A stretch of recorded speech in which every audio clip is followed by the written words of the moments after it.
This is my stepsister. Well, technically, this was my stepsister. Now my mom and her husband left for the weekend, and I thought it'd be like any other time, just peace and quiet. But no, this time it was different. Everything shifted between Jade and I. It all started when my mom remarried. The guy she married was nice enough, but his daughter, well, she was a whole other story. My mom's wedding to Mark was nice. No, it was beautiful.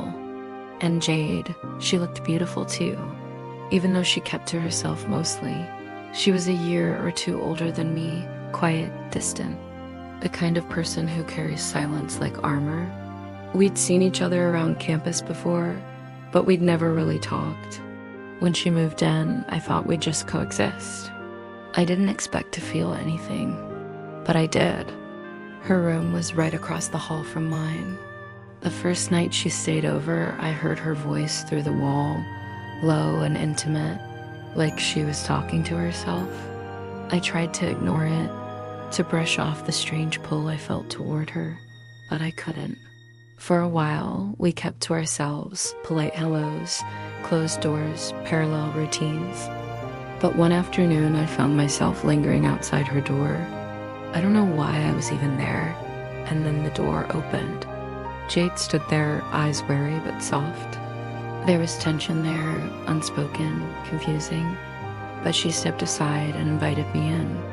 Her room was dark and cluttered in a way that made sense for her. Guitars, books, band posters. I asked casual questions about music, life, but everything felt heavy with something else.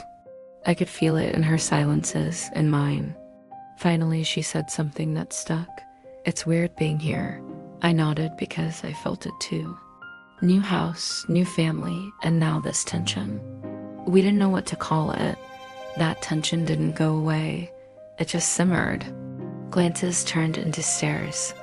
Small talk turned into longer conversations. One night, she knocked on my door. "Can I talk to you?" She asked. Her eyes didn't match her tone. They were intense, vulnerable, alive with something neither of us had dared to admit. She sat on my bed, brushed her hair back, and finally said it. "I can't stop thinking about you." It hit like a punch to the chest. I didn't respond. I couldn't. But the silence said enough. Her pacing, her breath, the way she looked at me, like I was a decision she was about to make. And she made it. She kissed me, rough, desperate, real. Years of tension came crashing down in one unbearable moment. I should have stopped it. I didn't. I didn't want to. We told ourselves it was a one-time thing. But it wasn't. The next morning was a blur. She was already awake, staring at the ceiling. I asked her if she regretted it. Her answer, no, that's the problem. We didn't talk about it, but we didn't stop either.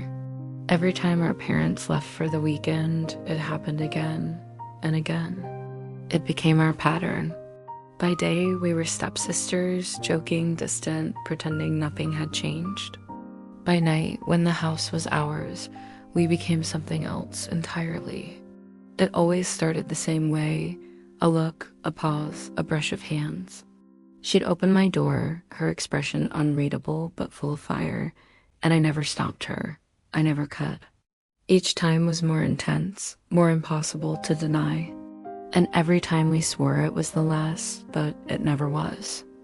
We were playing with fire, burning every boundary, rewriting the rules of who we were supposed to be.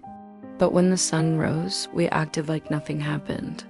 We wore our secrets like second skin. To everyone else, we were just stepsisters. But when the house was quiet and the lights went low, we were something else entirely.